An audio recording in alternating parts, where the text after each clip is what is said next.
All right, guys. So there are moments in this journey where you realize the camera is not just recording content, it's documenting history. For this episode of Tall's Corner, I had the honor of being invited into the home of a true Bay Area legend, Quinn, for an exclusive, in-depth conversation about his life, legacy, music, and the journey that made him one of the most respected voices in West Coast hip-hop. But this episode became bigger than just a sit-down interview. Quinn also gave Tall's Corner exclusive stage access to capture his Juneteenth festival performance in Antioch, giving us a chance to see the legend not only in conversation, but in his element on stage, connected to the people, and still receiving real love after more than 3 decades in the rap game. This is not just an interview, this is a look at legacy, community, performance, and the impact of an artist who helped shape the sound and the spirit of the Bay Area. This is Quinn on Tall's Corner. From the mixtape era to the streaming era, he's remained relevant, respected, and authentic through every generation of hip-hop. Please welcome the one and only Quinn. Yo, what's up with it, man? How you doing today, man? I'm good, brother. I'm doing good. It's great to have you. Yeah, thank you for having me, bro. Thank you for having me, bro. With all the accolades, the legendary history, what's your proudest achievement so far in your life and career, and from your point of view? Just me being in it for all these years and not having to do nothing but do this, you know what I mean? Mm-hmm. It ain't like I'm super rich or nothing like that. It's like a job. It's just definitely a job, but I've been free, you know what I mean? And many young black men my age, and you know, haven't been free for all them years to do what they love to do. You know what I mean? Even though I ain't made it big, but you know, I've been living off this, so I'm very grateful. That's the biggest thing, because being free, you're able to do everything else. Absolutely, freedom is a big part. It's a big thing a lot of people take advantage of. Yeah, free the guys. I mean. Free the guys, man. So you pretty much answered my next question from right there. From like 12 years old, a young age, you knew rap was just going to be your thing to help, you know, just make it in life. You know, like there was nothing else, pretty much, huh? Yeah, and once I never thought about doing anything else. You know, I tried to play basketball, but this was it. Yeah, I didn't think in terms once it started happening. Mm-hmm. You know what I mean? So I knew I wanted to do this. Right. But I'd do anything to take care of my children, though. Absolutely, family first, right? Shovel shit, man. You feel me? For real. Yeah, without a doubt. So can you describe the actual recording process back when you recorded your first album, Young Baby Boy, Don't Cross Me, in 1993? Compared to 2026, where we got Pro Tools, we just put it in there, 15 minutes, it's done. Yeah. You know what I'm saying? Yeah. Can you describe that process? Yeah, well, it was everybody didn't have no studio. You know what I mean? So you had to go to a studio that had an 8-inch reel to reel, half-inch reel to reel. I'm sorry, half-inch reel to reel, 8 tracks. So you had to say your rap all the way through. You couldn't punch, brother. Like, oh, yeah. you couldn't do the rap and punch. Yeah. You had all that. You know, say one line and all that. Just breathe in on the next one. Yeah, you had to nail it. Yep, and the studio was like $100 an hour type shit. Like, you know what I mean? Because everybody didn't have that type of equipment. Right. So then it went to 8-acts, VCR tapes, then the Pro Tools shit. Gotcha. So you know, when I first came out, my first album only had tapes. Damn. Then I pressed up some CDs like the cassette tapes, like little. Yeah, that's all I had was tapes. Damn. Yeah, that was '93, so tape still was out. That's crazy. That's crazy. What do you prefer more? Prefer more? Yeah. Excuse me. Thank you, brother. Yeah, I got you. Thank you, brother. Yeah, we together. Yeah. Do you like the digital, or do you like the old school way of recording it? I like the digital. I like the digital, but I definitely like the physical copies, man. Mm-hmm. Yeah, because you know what, it's tangible, and you can hold it, like, you know what I mean. Read records. We used to buy records and read the credits, so you can know who's a part of it, like, you know what I mean. So it's the digital thing makes it just like a cloud. It's in a cloud. Mm-hmm. You don't get that album. Right. You can hold it and look at it, because people probably think it's so easy to record, but you know when people do record make music, they put their heart in it. You know what I mean. So. You know, you should be able to have some. If they press a button right now, and we can't use computers no more, what we gonna do? Man, we gotta go back to the old way, man. We gotta get those cassette tapes back. Yeah, don't forget that. Like, don't forget that. You know what I mean? That's why it needs to be re-implemented somehow, some way. You know. Absolutely, I agree with that. Okay, so you've seen hip hop evolve from cassette tape, CDs, trunk sales, all the way to TikTok and streaming. What's one thing artists have? You know, a lot easier, and one thing they still have harder compared to your younger era, you know, in your career? They have easier the recording process. The recording process is, like I said, it's $100 an hour for studio time. Right. So then, but what's harder is it seems like it's the touring it's not as much touring as I would think it would be.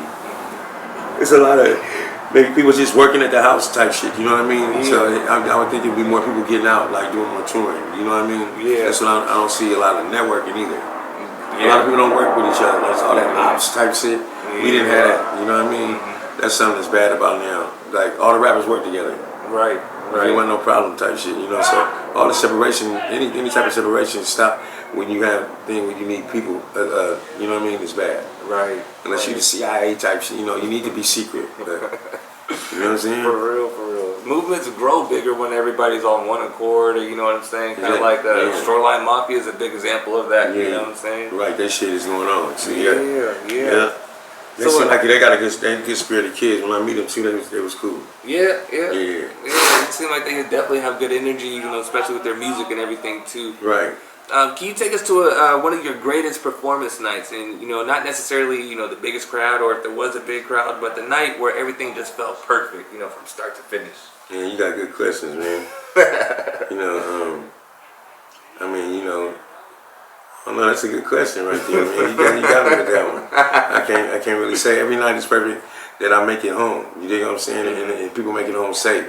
Because I have gave shows where people lost their life and been a part of things where people lose their life. So I could just say anything that before I go, just because the volatile, our area we come from, right? I think, like something might happen when I go here because shit has happened. You know what I mean? So when I think about it and I make it home safe, that's the biggest thing right there. So any night that I'm doing hip hop and everybody make it home safe, and I make it home safe, that's that. Absolutely. So every time. That's a good answer, man. Right. So I want to ask you, I already know the Bay Area shows you, the most love for sure, but outside of the Bay Area, we're going to leave, the Bay, number one. What venue and city shows you the most love when you pull up and do a show? Seattle, huh? Yeah. Even though we talking to Seahawks shit. Okay. I'm having Seahawk for dinner. My partners up there in Seattle, man. Seattle fuck with us, And the Central District to the South Side. Then it's like family. You know what I mean? Absolutely. I love KC too, though. You know what I mean? But Seattle without a doubt. Seattle without a doubt, man. So everybody has that, that one, how did I get booked for this right here story? Without naming names or, promoters or get too personal, what's the most jankiest show situation you ever been involved in? I got too many. Too many to say. Just anytime somebody try to do the friendly shit. You know what I mean? Instead of just doing business. And you could be friends and do business. Just pay me my deposit. The show don't go right. That's pay me my money. Because it's not on me to bring no people there. You gambled on me and I didn't draw. Well, okay. Nigga, you shouldn't have gambled on me. Craps, nigga. Because if they draw, I'm going to give them a show, right? You know what I mean? And you usually, when you real hot, people following you. But sometimes when you got a good name, it's a good night, you might blow through a town and pack it out. You know what I mean? I could hold the stage for an hour doing shit, rocking, and the motherfuckers will be happy about it. You know what I'm saying? Yeah. In our area. Right. So how do you feel? You kind of just spoke on it right there. Make sure they got the deposit for you. But how do you feel artists, or what advice can you give them just basically and simply to avoid janky promoters? Do paperwork. Have your paperwork when somebody invites you to do a show. Your invoice, send the shit out. Send out your contract. And whatever the stipulations is, get that back.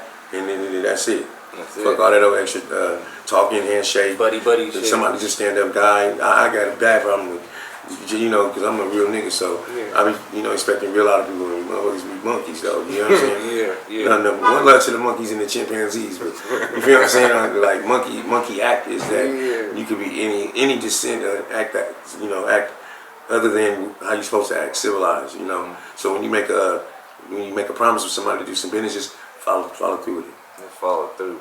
Yeah. Man, so I did some homework on you, bro, and I saw a clip where O.J. Simpson said he used to listen to the Bay movement, and he mentioned you were one of his favorites to listen to. Uncle OJ. OJ Simpson. Uncle OJ, man. Yeah, rest in peace, it was OJ. on camera, the clip and everything. That kind of caught me off guard, but I'm like, no, the way your movement was moving and the impact you had on not just only the Bay Area, just the whole coast, it definitely spread, that far and wide, bro. Yeah. Who's the most surprising person you found out was a fan of yours? Well, I knew OJ was because I just said he from San Francisco. He from the city. Yeah. We all, I just did his nephew's wedding reception like a month before he passed away. Oh wow. Yeah, so OJ mobbed up. Excuse me. Yeah, OJ from the mob. Okay. He went to Galileo High School. That's high school down the way. Mm-hmm. I went to Washington High School. Yeah. So a lot of real guys went to Gal. That's the other side of Fillmore. Gotcha. And my side went to Washington, and that's how it split up. But so the OJ, yeah. Before he got accused, the football field was OJ Simpson Field at Galileo High School. Wow. Yeah, till they put that on his name. Yeah, they got to change that up. Yeah. They keep that name clean. Right. That's and he really is accused murderer, but they didn't want that. Yeah. You know what I'm saying? The allegedly part. Right. Long alleged. So you survived multiple eras of music, bro. If a young artist asked San Quinn, should I stay independent or go with the major label route? What would you advise him with that?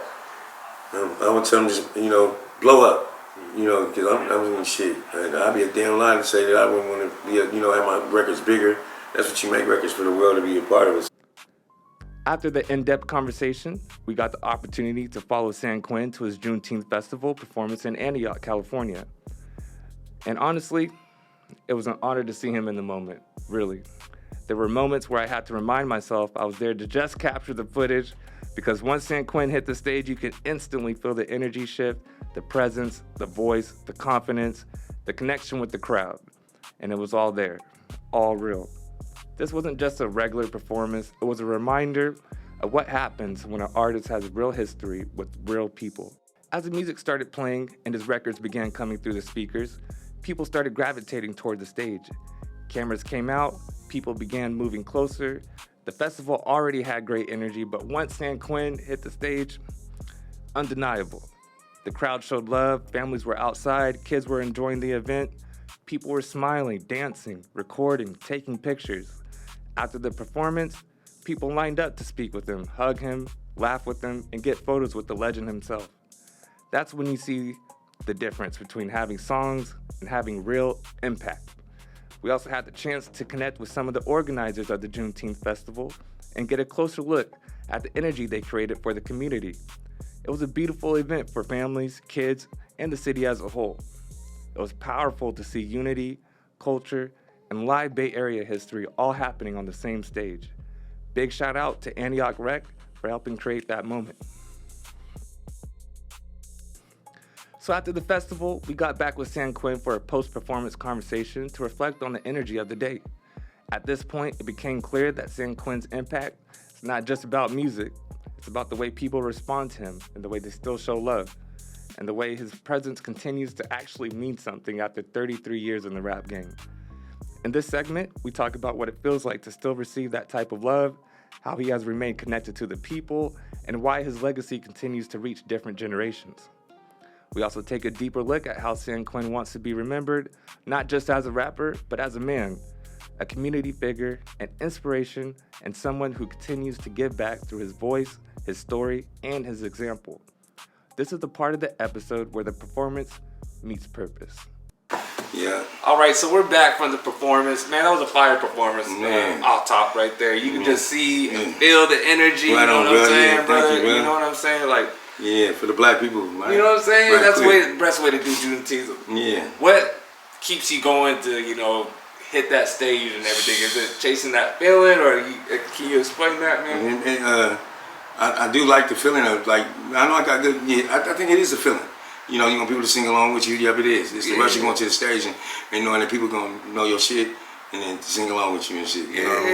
That is a good thing. But then also, if I wasn't, if didn't nobody know me, I still would take the stage and spit because I could rap.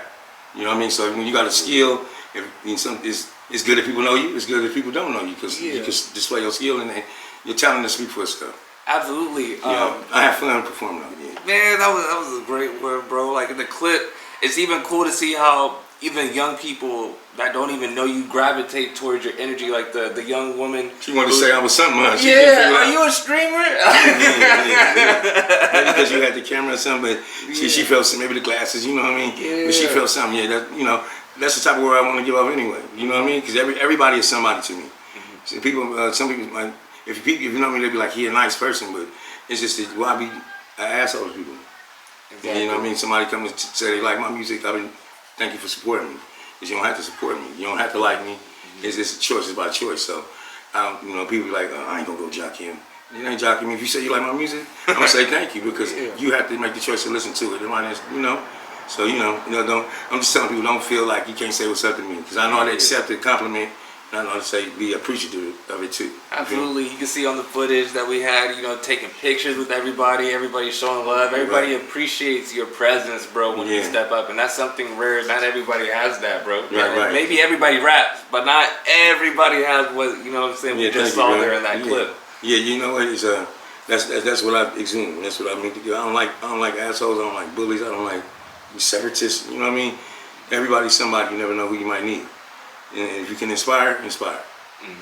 That's real, man. And then kind of getting back to music and watching the generations of hip hop and stuff like that. What separates somebody, in your opinion, from a legendary career like yourself of 33 years within the rap game and still being able to hit a Juneteenth stage in 2026, rock it out, bring people out of their I'm gonna sit right here, and they start twerking on the lawn. You know what I'm saying? Like, it's crazy. I look at the back. If I'm on stage and say, I look at the exit sign. So I got taught by my teacher, Miss Butts, when I was in the 3rd grade. I don't look at the crowd because you'll get caught up in people's eyes. So I look at the exit signs, and it look like I'm looking at everybody. I'm really looking over everybody's head. I'm never really getting no eye contact with nobody. So and just keep you going because you could get discouraged by how somebody, if you get too caught up in with somebody like they seem bored, exactly. So I just look to the exit signs, and I tell people that when I'm teaching them, and that help people. Also keep your shoulders squared. How people be rapping at each other. No, you gotta rap to the crowd. Yeah. That's real, man. So let's get into a little bit of sports and everything. We know the Knicks just got the chip. Shout out to New York and everything. They went crazy. They went crazy in their street. We already got some out here, so now I want the Niners to win though. Yeah. Without a doubt, but they got theirs out there, and they showed their ass. That's a big basketball state, though. You know that they love basketball. They love that ball out there in New York. Yeah, 53 years without a chip. Yeah, and I love New York though. That's where hip hop come from. You gotta love their passion and shit about everything. Oh yeah. Every word they speak with it's passionate. passionate, bro. Yeah. What's your favorite venue out in New York? I did what they call Rocksteady Crew in 2000. It might have been the 30th anniversary. It was like 50,000 people there. Damn, 50K. There was so many people I couldn't even see with my eyes. You couldn't even find the exit sign. I know they were way back there. Damn. So that was big for me to rock out there in New York. Was it an outdoor kind of arena? It was outdoor. It was like it might have been like 100,000 people out there. Damn. Because it's 20 million people there. Yeah. So it was like as far as the eye could see, it was people. Wow. I don't even know how they got I don't know how they got the sound way out there. It was But they were still rocking from way back there. Way back there, So, that'd be crazy. That was something big out there. Yeah. Wherever they had me at, that was I liked it. Man. It was at some park. It was somewhere. Some park type shit, man. It had to be, bro. That was my first time being in New York in 2000. Back then, yep. So and then we went to do that. You get a lot of love out there, or did they kind of notice off bat that you were already from California just by seeing how you dress and shit like that? Like, can they really see the difference like that? Back then they could. Not now. Now you can't. Now everybody kind of dress the same now, but They knew where we was from. I was with Gonzo, so they know he from rest in peace, Gonzo, my good friend. So they know he a Crip, so I'm from California, but from the Bay. Yeah. So then when we say, because they got gangbangers out there, so they love California, but when they like the gangbanging. Like, what is your vibe? I'm like, I'm a player. Right. We don't got nothing like that. Yeah. If you play me, I'm gonna get on you. That's it. Don't play nobody up here. anybody, if you play anybody up here, they'll get on you. Yeah, That's our thing. It ain't not set tripping or nothing. If you play somebody, they're gonna, you know. So it's really, if you're the aggressor, you're gonna get spanked. So any bullies, you know what I mean, anybody bothering somebody or trying to do something, if you get spanked, that's what you got coming. Yeah, just got coming. Without a doubt. So who you think will win the chip next year, man? Basketball? Yeah, for basketball. Man, you know what? We already won. The ones we won, it's cool, huh? They go ahead. He said we got 4 already. Yeah, I want to see. Cool. I want to see Wembley win though. Yeah, I like dude, man. I think he's gonna come back with a vengeance, bro. He's gonna be cold. Yeah. He's gonna be cold. You know, you gotta know how to win. You gotta lose to know how to win. For real, bro. He's gonna be in that gym so tough, man. I can already just see it. Yeah, you know, a lot of the younger generation don't know how to accept losses. Like the youngsters, and that's what you gotta know in life. It's gonna be losses. You gotta accept them. If you live past it, it just make you know what not to do. Don't just keep taking losses. There are lessons, but don't make it a monotonous, continuous thing. But you gotta accept it. Right. Grow from it. Absolutely. Yeah.